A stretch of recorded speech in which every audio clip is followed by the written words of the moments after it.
എല്ലാവർക്കും ബ്രില്യൻസ് PSCയിലേക്ക് സ്വാഗതം. ഞാൻ Shani. Lab assistant, assistant salesman എന്നീ എക്സാമുകൾക്കുള്ള ക്ലാസ്സുകളാണ് നമ്മൾ ചെയ്തുകൊണ്ടിരിക്കുന്നത്. പ്രീവിയസ് ക്വസ്റ്റ്യൻ ബേസ് ചെയ്തുകൊണ്ടുള്ള ക്ലാസ്സുകളാണ്, അതുപോലെ സിലബസ് ഓറിയൻറ്റഡ് ക്ലാസ്സുകളാണ് ചെയ്തുകൊണ്ടിരിക്കുന്നത്. നമ്മുടെ 8ാമത്തെ ക്ലാസ്സാണ് ഇന്ന് ചെയ്യാൻ പോകുന്നത്. ഇതുവരെയുള്ള ക്ലാസ്സുകൾ കാണാത്തവർ അത് കണ്ടതിന് ശേഷം ഈ ക്ലാസ് കാണാൻ ശ്രദ്ധിക്കുക. ഇതുവരെയുള്ള ക്ലാസ്സുകളുടെ ലിങ്ക് ഡിസ്ക്രിപ്ഷനിൽ ഇട്ടിട്ടുണ്ട്. ക്ലാസ്സിൻ്റെ നോട്ട് ആവശ്യമുള്ളവർ വാട്സപ്പ് കമ്മ്യൂണിറ്റി ജോയിൻ ചെയ്യുക. അതിൻ്റെ ലിങ്കും ഡിസ്ക്രിപ്ഷനിൽ ഇട്ടിട്ടുണ്ട്. അപ്പോൾ നമുക്ക് ക്ലാസ്സിലേക്ക് പോവാം.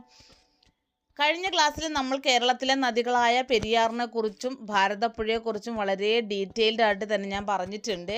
നെക്സ്റ്റ് വരുന്നത് പമ്പാ നദി. കേരളത്തിലെ നീളം കൂടി, അതായത് നീളത്തിൽ 3ാം സ്ഥാനമുള്ള നദിയാണ് പമ്പാ നദി. 176 കിലോമീറ്റർ നീളമുള്ള പമ്പാ നദി പുളിച്ചിമലയിൽ നിന്നും ഉത്ഭവിച്ച് പത്തനംതിട്ട, ഇടുക്കി, ആലപ്പുഴ ജില്ലകളിലൂടെ ഒഴുകി വേമ്പനാട്ട് കായലിൽ പതിക്കുന്നു.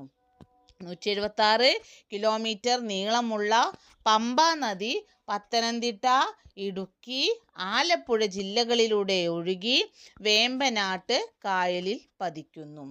തിരുവിതാംകൂറിൻ്റെ ജീവരേഖ എന്നറിയപ്പെടുന്ന നദി. കേരളത്തിൻ്റെ ജീവരേഖ നമ്മൾ നേരത്തെ പഠിച്ചു, പെരിയാർ എന്ന് പഠിച്ചു. അതുപോലെ തിരുവിതാംകൂറിൻ്റെ ജീവരേഖ എന്നറിയപ്പെടുന്ന നദിയാണ് പമ്പാ നദി. ദക്ഷിണ ഭഗീരഥി എന്നറിയപ്പെടുന്നതും പമ്പാ നദിയാണ്. ഈ പമ്പാ നദിയെ പ്രാചീന കാലത്ത് അറിയപ്പെടുന്ന പേരാണ് ബാരിസ്. എന്താണ്? ബാരിസ് എന്നറിയപ്പെട്ടിരുന്നത് പമ്പാ നദിയാണ്. ദക്ഷിണ ഭഗീരഥി എന്ന് വിളിച്ചിരുന്നതും പമ്പാ നദിയെയാണ്. പമ്പയുടെ ദാനം എന്നറിയപ്പെടുന്ന സ്ഥലമാണ് കുട്ടനാട്, അല്ലേ?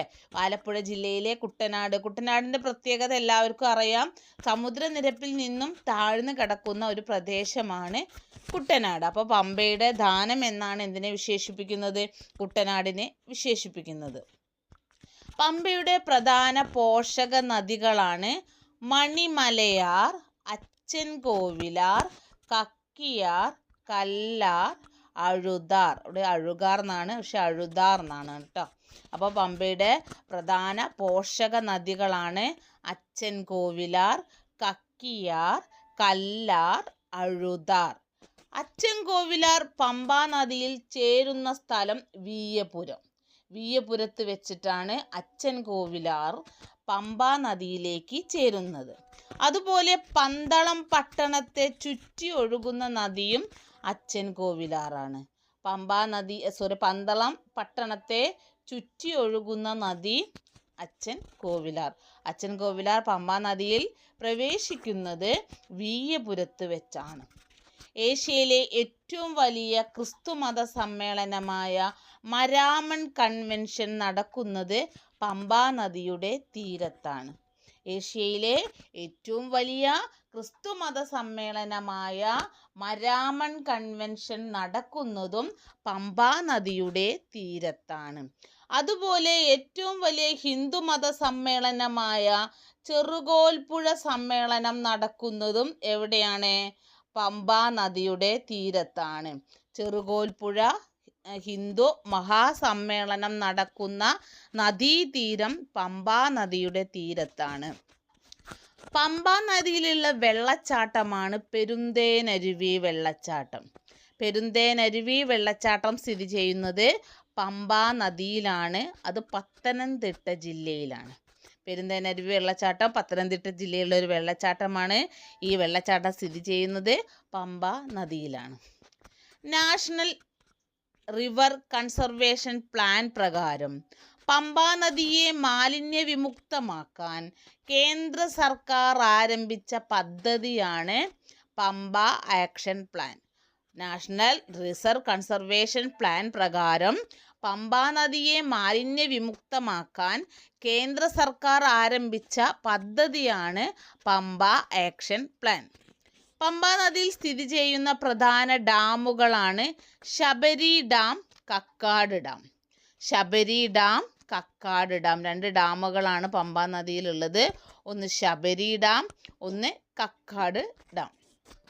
പമ്പാ നദിയിലെ വള്ളംകളികൾ, പമ്പാ നദിയിൽ നടക്കുന്ന വള്ളംകളികളാണ് ആറന്മുള ഉത്രട്ടാതി വള്ളംകളി. ഒന്ന്, ആറന്മുള ഉത്രട്ടാതി വള്ളംകളി. ചമ്പംകുളം മൂലം വള്ളംകളി. ചമ്പംകുളം മൂലം വള്ളംകളി. രാജീവ് ഗാന്ധി ട്രോഫി വള്ളംകളി.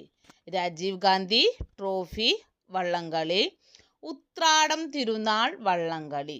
ഉത്രാടം തിരുനാൾ വള്ളംകളി. അപ്പോൾ നമ്മുടെ വലുപ്പത്തിൽ 3-ാം സ്ഥാനമുള്ള നദിയാണ് പമ്പാ നദി. പമ്പാ നദിയുടെ നീളമാണ് 176 കിലോമീറ്റർ.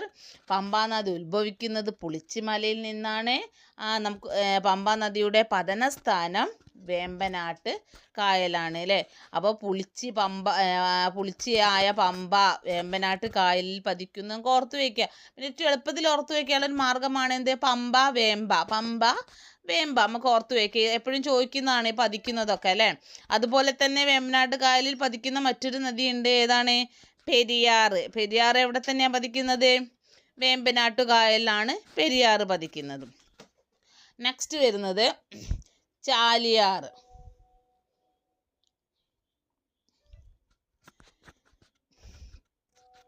വലുപ്പത്തിൽ 4-ാം സ്ഥാനമുള്ള നദിയാണ് ചാലിയാർ. ചാലിയാറിൻ്റെ നീളം 169 കിലോമീറ്റർ. 169 കിലോമീറ്റർ നീളമുള്ള ചാലിയാർ ഇളമ്പലേരി കുന്നിൽ നിന്നും ഉത്ഭവിച്ച് വയനാട്, മലപ്പുറം, കോഴിക്കോട് ജില്ലയിലൂടെ ഒഴുകി കോഴിക്കോട് ജില്ലയിൽ വെച്ച് അറബിക്കടലിൽ പതിക്കുന്നു. 169 കിലോമീറ്റർ നീളമുള്ള ചാലിയാർ ഇളമ്പലേരി കുന്നിൽ നിന്നും ഉത്ഭവിച്ച് വയനാട്, മലപ്പുറം, കോഴിക്കോട് ജില്ലയിലൂടെ ഒഴുകി കോഴിക്കോട് ജില്ലയിൽ വെച്ച് അറബിക്കടലിൽ പതിക്കുന്നു. വായുജല മലിനീകരണത്തിനെതിരെ കേരളത്തിൽ നടന്ന ആദ്യ ലഹളയാണ് ചാലിയാർ ലഹള. വായുജല മലിനീകരണത്തിനെതിരെ കേരളത്തിൽ നടന്ന ആദ്യത്തെ ലഹളയാണ് ചാലിയാർ ലഹള. ഈ ചാലിയാർ ലഹളയ്ക്ക് നേതൃത്വം നൽകിയത് കെ.എ. റഹ്മാനാണ്. കെ.എ. റഹ്മാൻ. ചാലിയാർ മലിനീകരണത്തിന് കാരണമായ ഫാക്ടറിയാണ് ഗോളിയോറൻസ് മാവൂര്. മാവൂര് സ്ഥിതി ചെയ്യുക, അതായത് കോഴിക്കോട് ജില്ലയിലെ മാവൂര് എന്ന് പറയുന്ന സ്ഥലത്ത് സ്ഥിതി ചെയ്യുന്ന ഗോളിയോ റയോൺസ് ഫാക്ടറി ആണ് ചാലിയാർ മലിനീകരണത്തിന് കാരണമായ ഫാക്ടറി. പ്രിയപ്പെട്ട കൂട്ടുകാരെ, ഈ പറയുന്ന നമ്മുടെ ഗോളിയോ റയോൺസ് എൻ്റെ നാട്ടിലാണ്, ഞങ്ങളുടെ തൊട്ടടുത്ത സ്ഥലത്തുള്ളതാണ്. നമുക്കിപ്പോഴും പോയി കഴിഞ്ഞാൽ അതിൻ്റെ അവശിഷ്ടങ്ങൾ അവിടെ കാണാൻ സാധിക്കുന്നതായിരിക്കും. വലിയൊരു കമ്പനിയായിരുന്നു അത്. ആ സമയങ്ങളിൽ, അതായത് ആ കമ്പനി പ്രവർത്തിച്ചു കൊണ്ടിരിക്കുന്ന സമയങ്ങളിൽ നമ്മുടെ ചാലിയാറിലെ വെള്ളമൊക്കെ ഭയങ്കര കറുപ്പ് കളറായിരുന്നു. അത് ആ ഭാഗത്തുള്ള കൂടുതൽ ക്യാൻസർ രോഗികൾ ഉണ്ടാകാൻ കാരണമായി. അത് കാരണം ജനങ്ങളെല്ലാവരും കൂടെ അതിന് പ്രക്ഷോഭത്തിനിറങ്ങി അങ്ങനെ പൂട്ടിച്ചതാണ് മാവൂര് ഗോളിയോറൻസ്. അപ്പോൾ ആ മാവൂർ ഗോളിയോറൻസിൽ നടന്ന ആ പ്രക്ഷോഭമാണ് വായു ജല മലിനീകരണത്തിനെതിരെ കേരളത്തിൽ നടന്ന ആദ്യത്തെ ലഹള. ഇതിന് നേതൃത്വം കൊടുത്ത വ്യക്തിയാണ് കെ.എ. റഹ്മാൻ. കേരളത്തിൽ സ്വർണ്ണ നിക്ഷേപം കണ്ടെത്തിയത് ചാലിയാറിൻ്റെ തീരത്താണ്. ചാലിയാറിൻ്റെ തീരത്താണ് കേരളത്തിൽ സ്വർണ്ണ നിക്ഷേപം കണ്ടെത്തിയത്. അതുപോലെ തന്നെ നിലമ്പൂർ തേക്കിൻ കാടുകളിലൂടെ ഒഴുകുന്ന നദിയാണ് ചാലിയാർ അല്ലേ. നിലമ്പൂർ തേക്കിൻ കാടുകളിലൂടെ ഒഴുകുന്ന നദിയാണ് ചാലിയാർ. ഈ ചാലിയാറിൻ്റെ തീരത്തുള്ള പ്രധാന പട്ടണങ്ങളൊക്കെ ചോദിക്കാറുണ്ട്. എടവണ്ണ, അരീക്കോട്, മാവൂര്, ഇങ്ങനെയുള്ള പട്ടണങ്ങൾ, ഫറൂഖ്, ഇതൊക്കെ ചാലിയാറിൻ്റെ തീരത്തുള്ള പ്രധാന പട്ടണങ്ങളാണ്. ചാലിയാറിൽ നടക്കുന്ന പ്രധാനപ്പെട്ടൊരു വള്ളംകളിയാണ് കുഞ്ഞാലി മരക്കാർ ട്രോഫി വള്ളംകളി അല്ലേ. എന്താണ്? കുഞ്ഞാലി മരക്കാർ ട്രോഫി വള്ളംകളി നടക്കുന്നത് ചാലിയാറിലാണ്. കേരളത്തിൽ മലിനീകരണം ഏറ്റവും കൂടിയ നദിയാണ് ചാലിയാർ. ഇപ്പം അത് പെരിയാറായിട്ടുണ്ട് കേട്ടോ. കേരളത്തിൽ മലിനീകരണം കൂടിയ ഏറ്റവും വലിയ നദി ഏതാന്ന് ചോദിച്ചാൽ അത് ചാലിയാറായിരുന്നു. ഇപ്പം അത് ആ സ്ഥാനത്തേക്ക് ആരും കൂടെ വന്നിട്ടുണ്ട്? പെരിയാറും കൂടെ വന്നിട്ടുണ്ട്. അടുത്ത് വരുന്നതാണ് ചാലക്കുടി പുഴ. ചാലക്കുടി പുഴയാണ് നെക്സ്റ്റ് വരുന്ന പുഴ.